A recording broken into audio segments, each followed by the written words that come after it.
उदयपुर नाम का एक बड़ा ही प्यारा सा जंगल था। उस जंगल में एक बरगद का पेड़ था, जिस पेड़ पर चिड़िया घोंसला बनाकर अपने 2 बच्चों के साथ रहती थी। एक दिन जोरों से तूफान आया और बरगद का पेड़ गिर गया।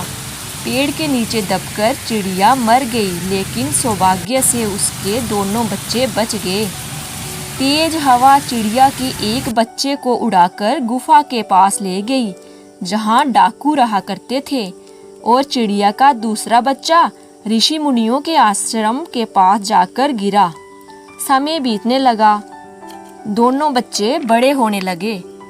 कई महीने बीत चुके थे।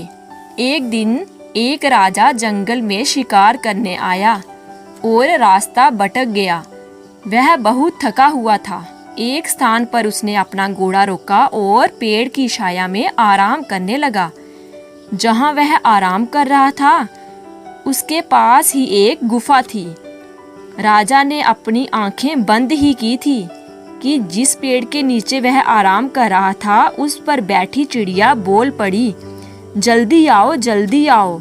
इस आदमी के पास ढेर सारे पैसे और आभूषण हैं। इसका गला काटकर इसे मार डालो और इसे लूट लो। यह सुनकर राजा हैरान हो गया। तभी उसे गुफा के अंदर कुछ आहट महसूस हुई। उसे लगा कि यहाँ कोई खतरा है और वह अपने घोड़े को लेकर वहाँ से दूर निकल गया। वह घोड़ा दौड़ाता दौड़ाता थक चुका था। आराम करने के लिए वह एक पेड़ के नीचे जा बैठा। पास ही एक आश्रम दिखाई पड़ा। उसके नीचे बैठते ही पेड़ की एक डाल पर बैठी चिड़िया बोल पड़ी, राजन, आपका स्वागत है। इस समय आश्रम में कोई नहीं है। ऋषि बाहर गए हैं, किंतु आप अंदर जाकर आराम कीजिए। कुछ देर में ऋषि आते होंगे। राजा ने उस चिड़िया को देखा। वह हूबहू पहले वाली चिड़िया की ही तरह दिखाई दे रही थी। चिड़िया की बात मानकर राजा आश्रम के अंदर चला गया। कुछ देर में ऋषि आश्रम लौटे। राजा ने उन्हें प्रणाम किया। ऋषि ने राजा के लिए भोजन पानी का प्रबंध किया।